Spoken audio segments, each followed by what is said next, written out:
Eh, sí, es difícil decir qué idioma utilizar, ¿no? Pero eh, mi nombre es David Restrepo, soy colombiano, soy de una ciudad que se llama Cali, es la tercera ciudad más grande de Colombia, es una ciudad que me parece muy hermosa, queda en un valle interandino muy grande, al pie de una cordillera o de un grupo de montañas llamados los Farallones. Al otro lado del valle queda el Nevado del Huila. Es un lugar muy, muy privilegiado. Cuando estaba terminando el colegio, como 10% de la población colombiana, a mí me tocó irme de mi país. No era una cosa que yo quisiera inicialmente, pero también terminó siendo una gran experiencia, poder viajar, poder conocer otras partes del mundo. La situación de irme de Colombia, como de muchos colombianos, fue difícil, fue densa. Cali, después de que su cartel contribuyera a la muerte de Pablo Escobar, se volvió pues el epicentro de la violencia de Colombia, las muchas violencias. Y nosotros vivíamos en medio de eso y al parecer también éramos felices. En medio de ese tiempo, pues el tema de la coca se volvió una parte muy grande de la discusión pública, y como parte pues del movimiento estudiantil nosotros nos organizamos para conversar qué era lo que estaba pasando con nuestro país. Estaban secuestrando a nuestros compañeros, estaban matando a los padres de nuestros amigos. Mi colegio pues perdió la mitad de sus estudiantes. A nosotros había patrulleros que nos recibían en el colegio, pasaban helicópteros. Esto pues obviamente es un cuento un poco trillado para los colombianos, porque todo el mundo puede hablar de historias semejantes. Y pues eso yo creo que en gran parte condicionó mi interés y mi cercanía con la hoja de coca.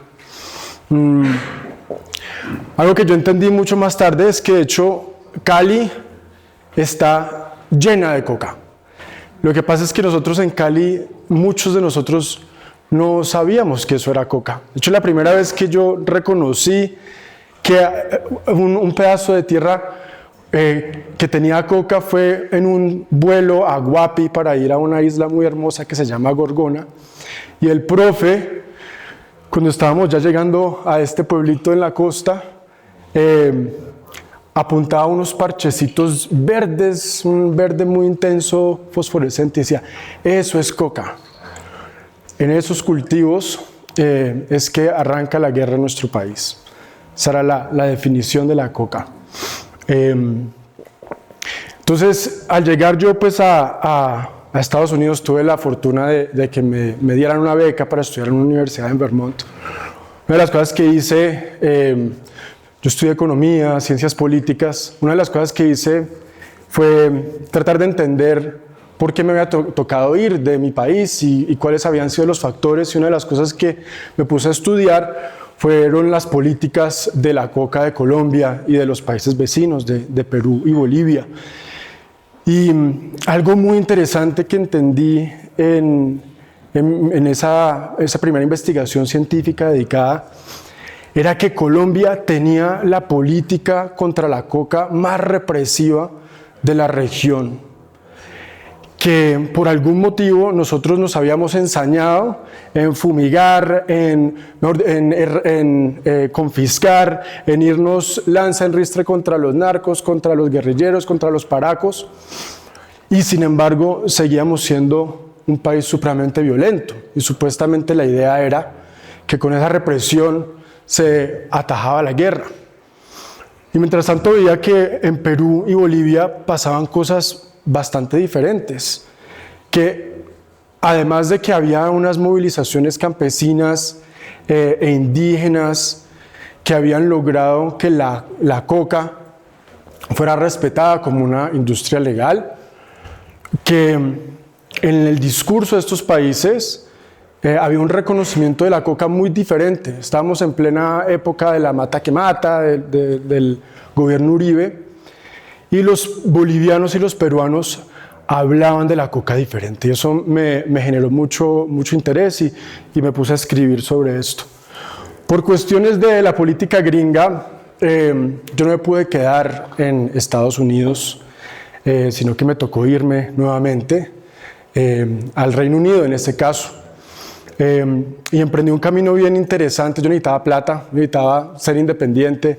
Yo soy gay, a mi familia no le gustaba y necesitaba ser financieramente independiente, pero también quería como entender cómo era que funcionaba un poco el mundo. Entonces me metí a estudiar, a trabajar en el mundo de la consultoría. Quería entender cómo era que funcionaba la economía mundial. Y durante 10 años trabajé con unas empresas de consultoría que hacían asesorías a Coca-Cola, a ¿cómo es que se llama? Textron, que hace los helicópteros que se compraban o se compran en Colombia para hacer la lucha antidrogas. Y era muy curioso porque yo me sentía que estaba trabajando en el lado oscuro de la fuerza, pero que también era una cosa muy formativa, muy educativa. Aprendí muchísimo, trabajé con muchas empresas en el desarrollo de nuevos productos, en innovación, en cómo abrir nuevos mercados. Y siempre me sentía también un poquito incómodo porque pues, me gustaba ser financieramente independiente, pero pues también notaba que en nuestra industria pues estábamos en muchos casos ayudando a los chicos malos. Esa situación pues coincidió con una cosa que estaba sucediendo y era todo este tema de el movimiento del cannabis y la legalización del cannabis. Y fue durante esos años que yo empecé a sentir un llamado para meterme en el tema. Bueno, uno puede hablar mucho de su propia vida. Yo quería pues comentarles estas cosas porque me parece importante hablar desde el lugar de enunciación, de cuáles son las informaciones que le llegan a uno.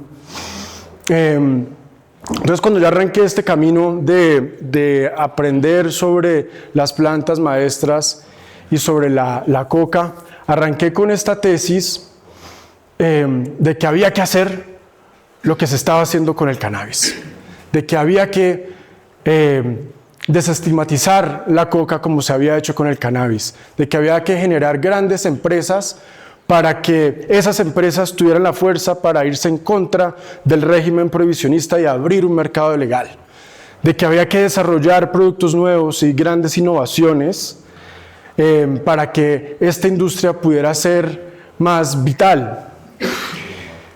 Y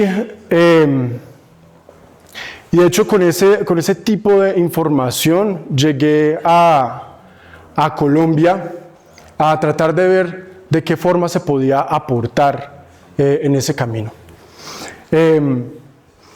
Bueno, ha habido un tránsito muy grande en mi vida en torno a este tema. He viajado por Colombia, por Perú, por Bolivia.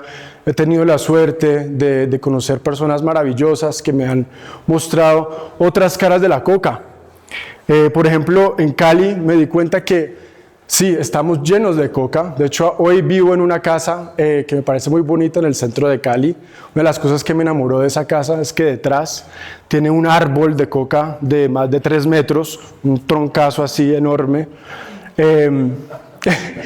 Me di cuenta que este cuento de que la coca es una oportunidad económica para la gente que no tiene oportunidades, es una lectura muy limitada de lo que es la coca.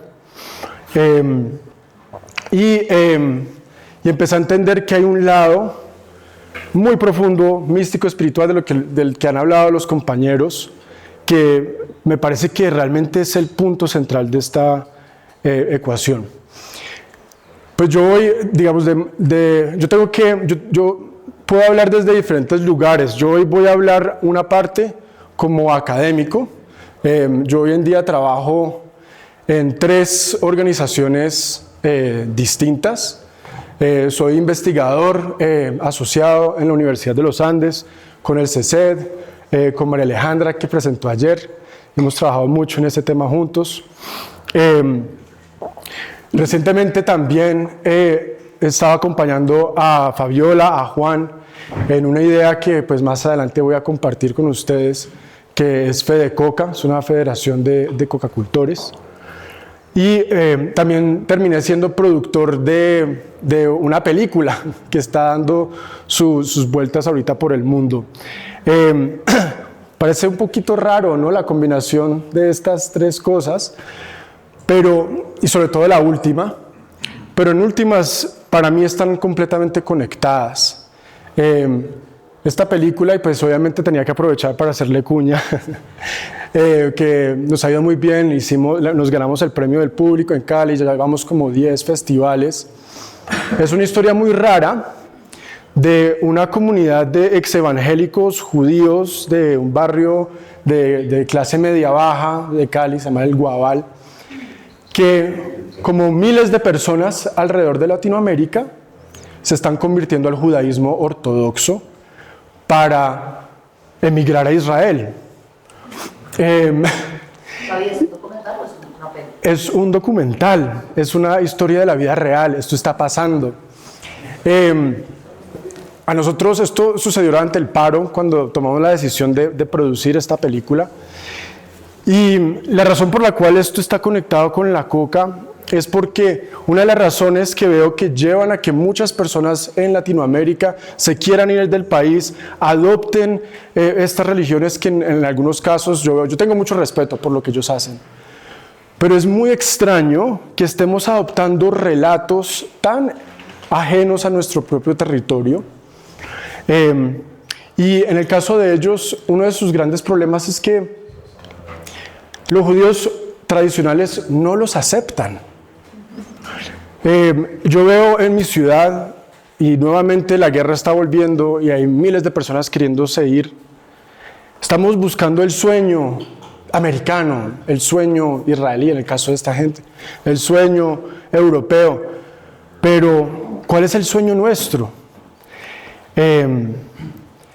El camino espiritual de ellos es muy particular y de hecho es una historia que tiene mucho respeto. Mi compañero, mi esposo es judío y a él le parecía muy curioso que estas personas quisieran convertirse al judaísmo. Él en paralelo estaba queriendo convertirse en caleño, algo que logró hace unos días, le dieron su nacionalidad colombiana. Y este proceso de conversión que exploramos en esta película creo que tiene que ver mucho con la coca, porque el proceso de la coca es un proceso espiritual y no es un proceso que uno, de repente yo soy ya una persona de la coca.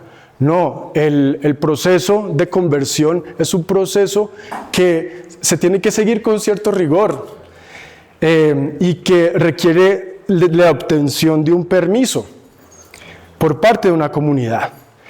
Y así como para los judíos la Torá es su gran herramienta espiritual, yo creo que la coca es como la Torá. Es un libro vivo que tiene unos códigos, que tiene una información profunda sobre cómo se debe organizar una sociedad.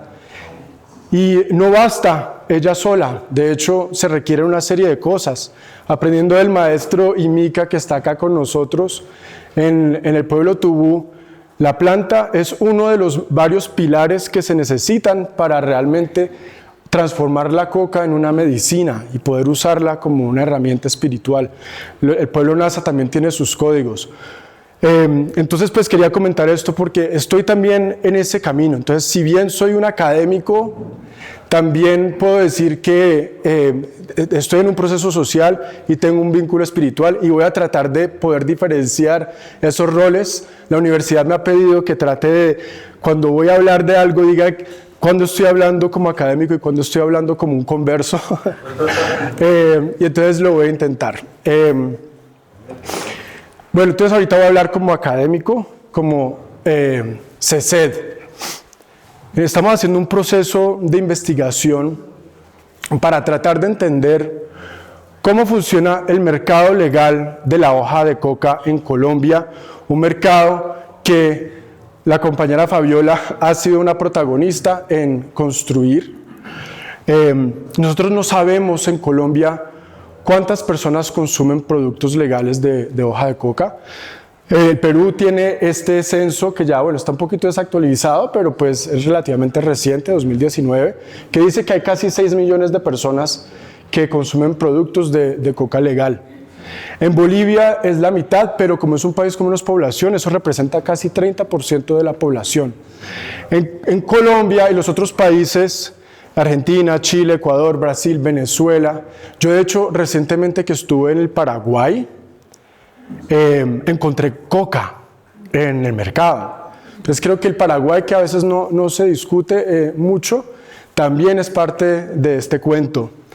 En Colombia no tenemos ni idea cuánta gente es, sabemos que hay 30 y pico pueblos, creo que más,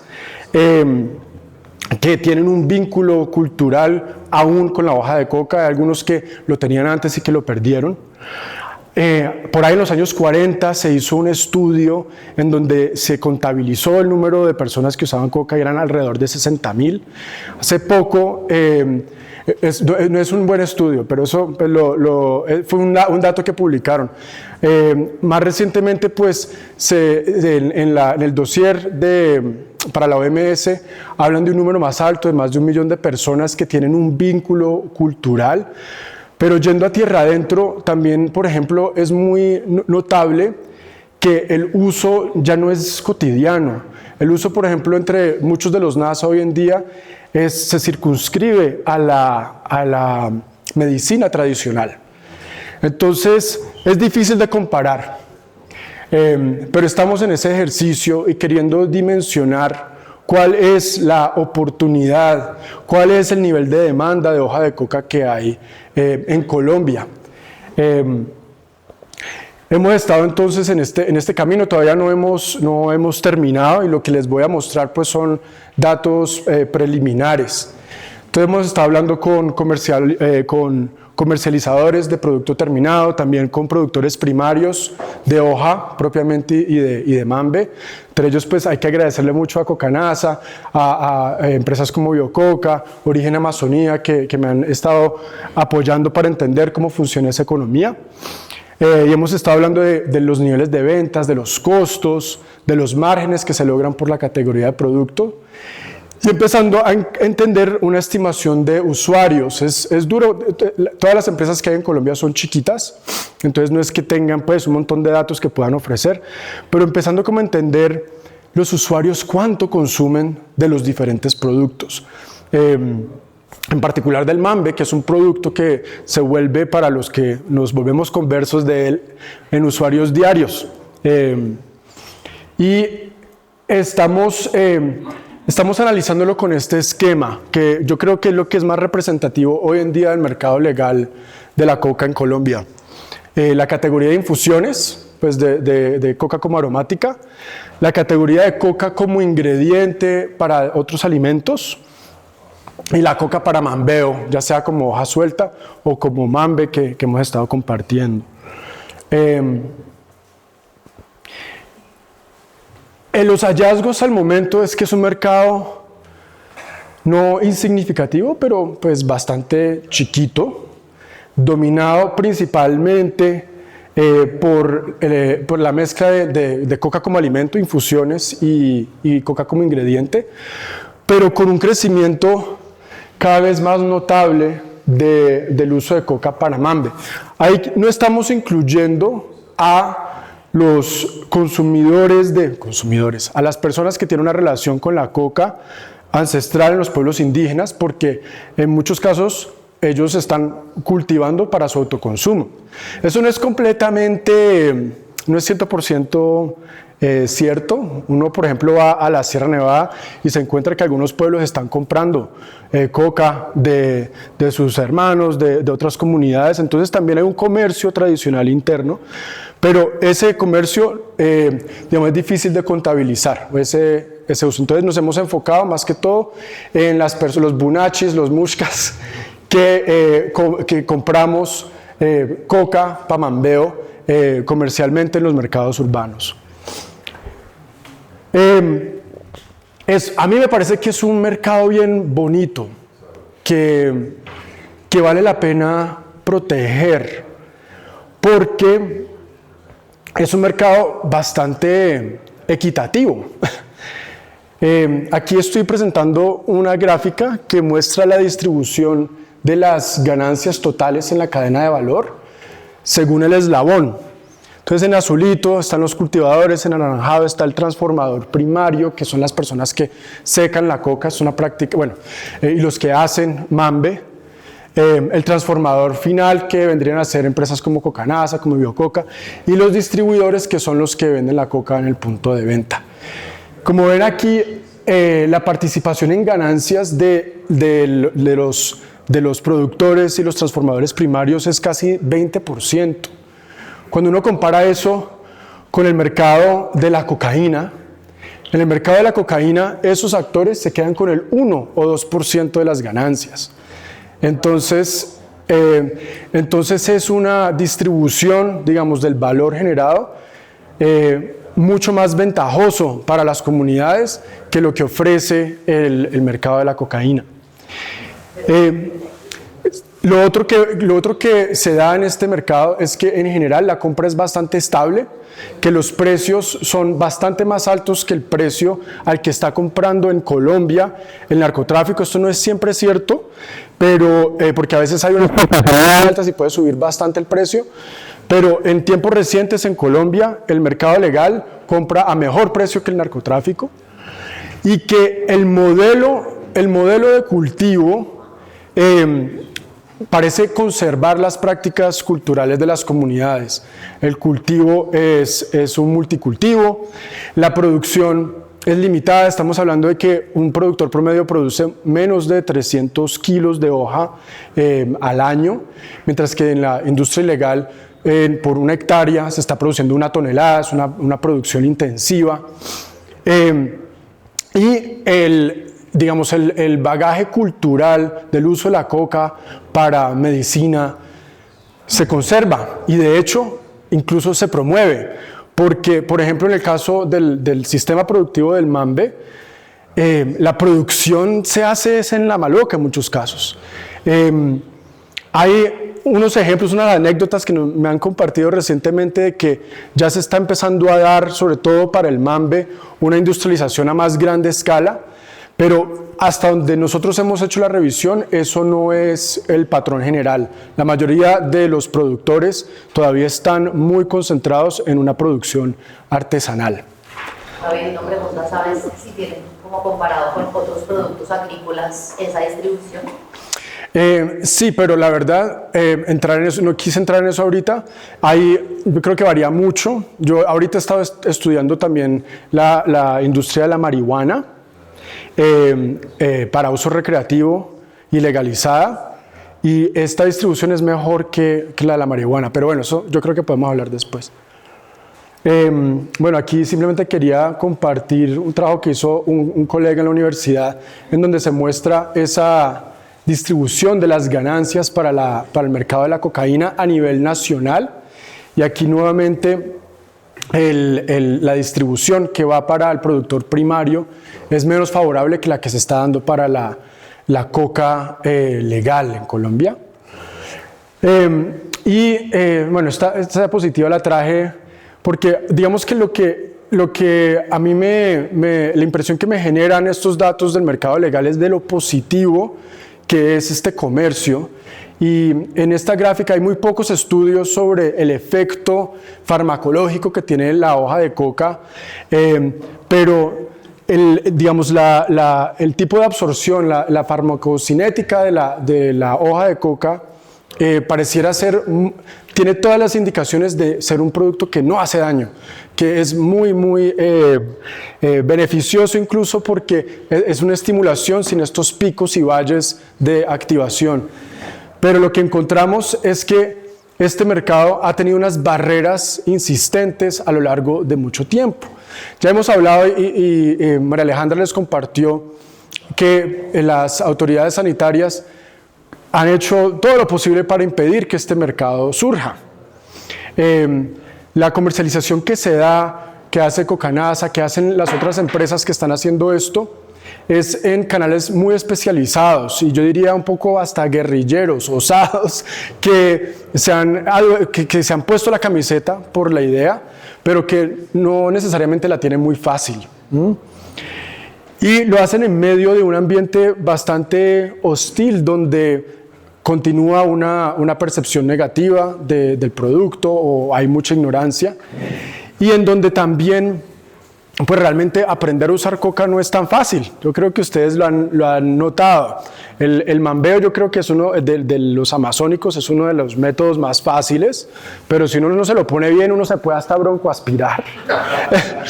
El método NASA yo creo que es uno de los más difíciles, con todo respeto, porque ese guambe de los NASA es bien fuerte y si uno no se lo pone bien, uno se puede quemar la boca. Entonces es una categoría que ha crecido, que ya es significativa, pero que tiene un montón de limitaciones para crecer.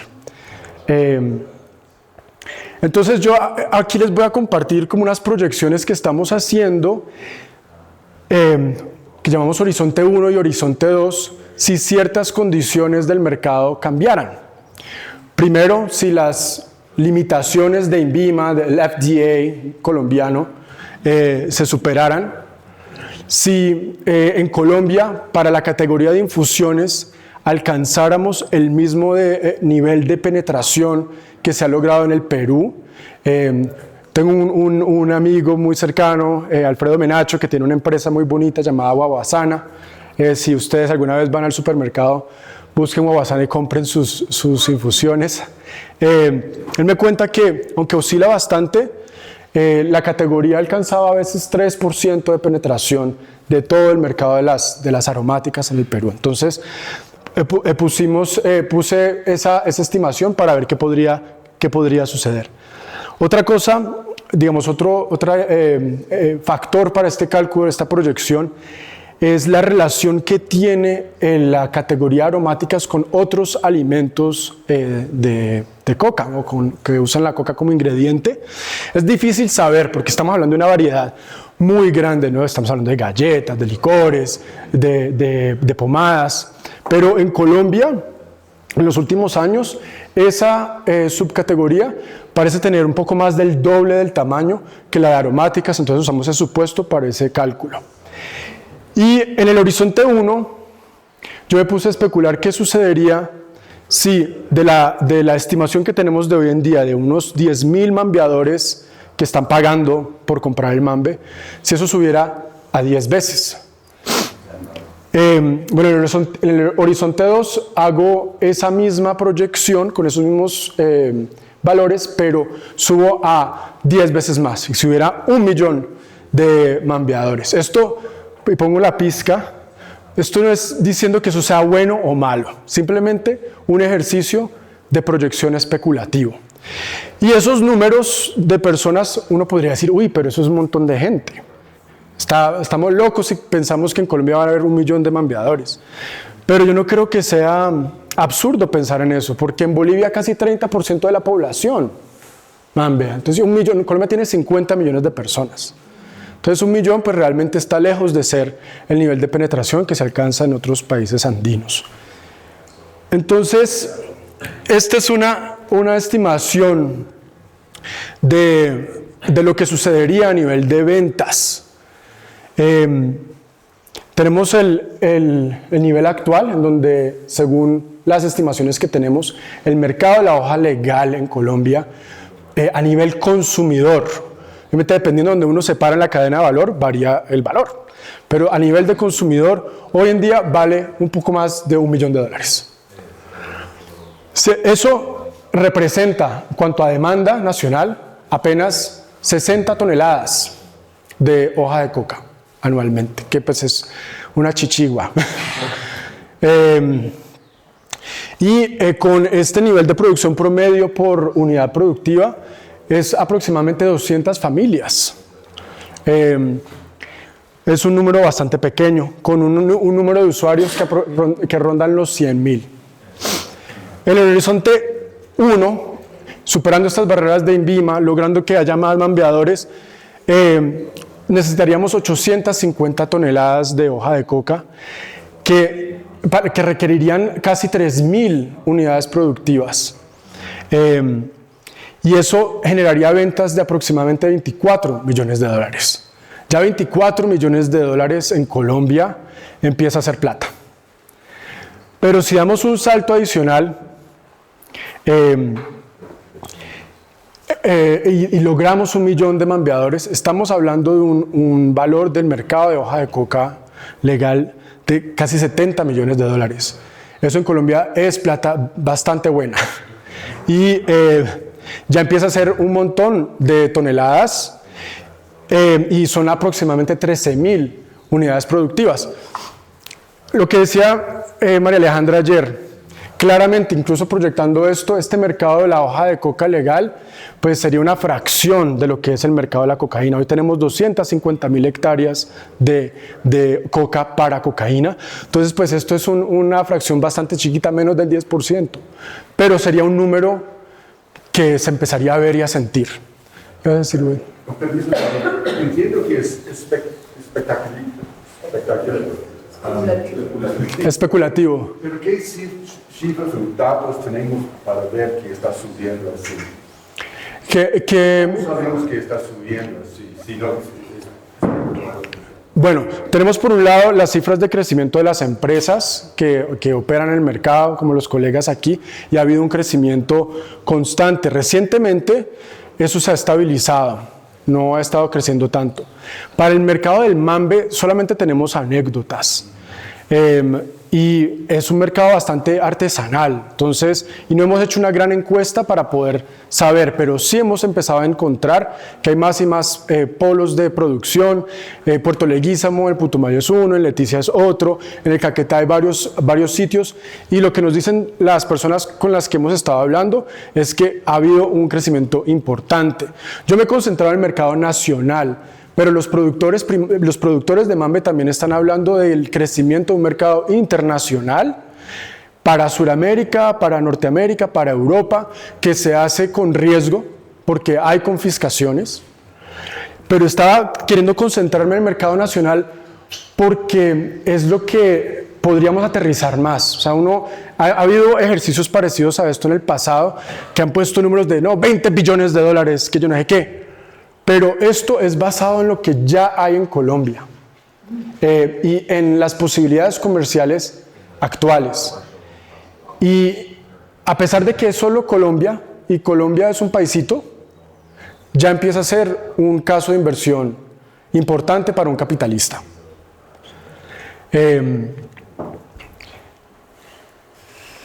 Pero esto me genera a mí unas dudas. Y aquí hablando un poco sobre mi propio camino en el tema de la reforma de política de drogas. Y es que en Colombia pues hicimos el trabajo de regular el cannabis medicinal y eso no le ha servido a nadie. ¿Cómo regulamos en Colombia? Al pie de la letra, más papistas que el Papa, siendo supremamente respetuosos de las convenciones internacionales. Entonces tenemos un modelo de regulación del cannabis medicinal que tiene un enfoque en la fiscalización y en la reportería de esa cadena de valor con una carga burocrática enorme. donde se restringe el tipo de productos que se pueden vender. Si bien en California, que fue el lugar donde primero se hizo este ejercicio y se hizo a través del uso compasivo y se hizo con el moño, que es la forma que la gente usa mayoritariamente para consumir marihuana, en Colombia sigue siendo imposible usar flor para uso medicinal. Yo realmente no entiendo por qué diablos pasó eso. Es muy difícil llegar al mercado bajo ese modelo regulatorio por ese mismo papismo. Tienes que tener unos extractos hechos bajo unos parámetros con aprobación de INVIMA. En fin, y no ha habido nada de política industrial. O sea, no se ha hecho un trabajo desde el Estado para poder llenar unos vacíos que permitan que ese mercado florezca. Entonces, la situación actual es que tenemos esta normativa muy respetuosa de las convenciones, en donde hay muy baja demanda del producto legal, no ha habido mucha innovación real en el mercado, el costo de producción en el cannabis medicinal es 3 veces el costo de producción del cannabis recreativo. Esto ha llevado a que haya una sobreoferta y una caída de precios, y un fenómeno muy fuerte que nos mencionaba Juan hace poco es que en expectativa de la regulación del cannabis, el gobierno fue a las zonas de producción, especialmente en el Cauca, en el norte del Cauca, que también es territorio NASA, y empezó a decir, no, es que vamos a usar la regulación del cannabis para que la gente pueda hacer la transición de lo ilegal a lo legal. Y eso llevó a una burbuja especulativa en donde un montón de gente entró. Recientemente pues hemos estado levantando también información sobre eso, y en el norte del Cauca hay 15.000 personas que cultivan coca. Creemos que hay unas 3.000 hectáreas de cultivo, y no hay nadie en este sector realmente que esté participando del mercado legal. Entonces ha sido realmente un fracaso de marihuana. Sí, entonces el impacto de este modelo de regulación pues realmente es que el status quo ilegal ha continuado.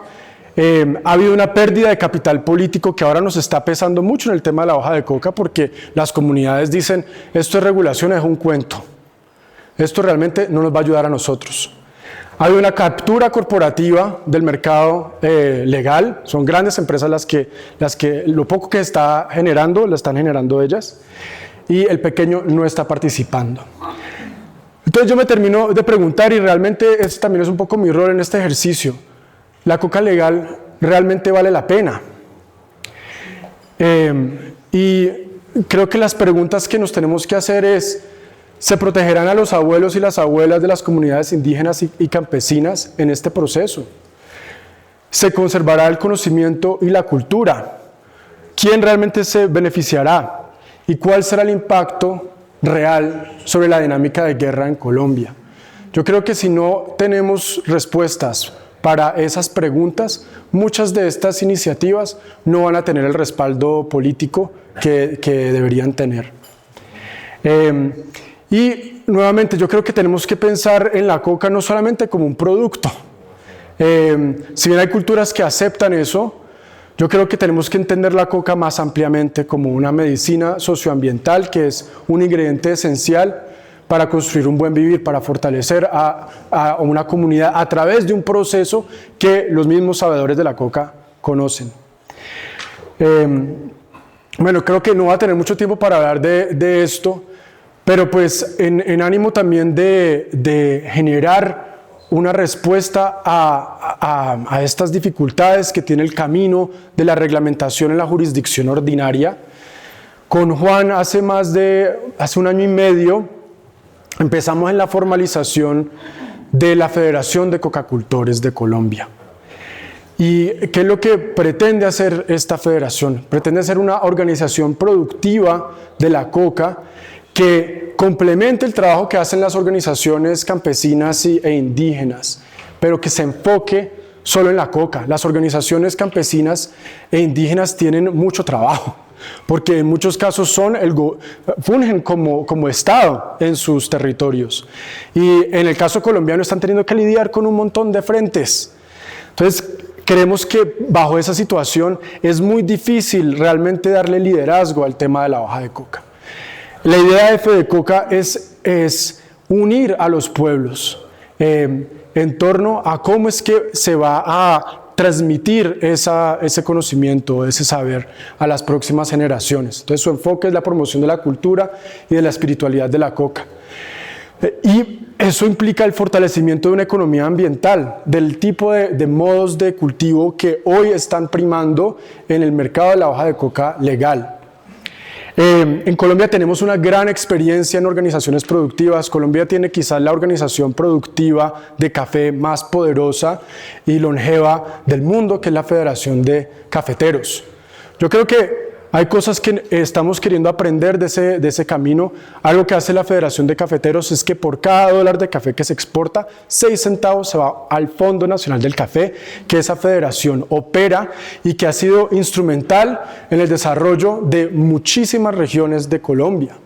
Creemos que con una gobernanza apropiada de ese fondo, los recursos de la coca legal se podrían administrar para las comunidades y que al unirse nos podríamos articular con las organizaciones, las autoridades y tener mayor poder de negociación frente a quienes están interesados en contribuir para que el negocio realmente sea para el beneficio de los pueblos. Estamos en medio de esa construcción. Y yo creo que la Federación de Cafeteros tardó muchos años en construir sus estatutos y su modelo de trabajo, pero ya comenzamos en la misión y estamos en ella. Es una misión que Fabiola, que Ramiro, que es el líder espiritual que nos acompaña, con Juan y los amigos que nos hemos asociado, hemos empezado a hacer yendo a los territorios y hablando también con los especialistas, que son los médicos, que son los científicos tradicionales de cada comunidad, que además tienen un proyecto social muy claro para su comunidad. Y es a través de esa misión que estamos aterrizando cómo es que debe ser FEDECOCA. Sé que tengo ya muy poquito tiempo para hablar, pero pues para mí, más tarde hoy, yo creo que esa es una invitación, porque si queremos hacer las cosas bien, creemos que FEDECOCA puede suministrar un espacio de legitimidad real en propuestas políticas, en propuestas investigativas, propuestas económicas y sobre todo propuestas de difusión cultural y espiritual. Eso es todo. Muchas gracias.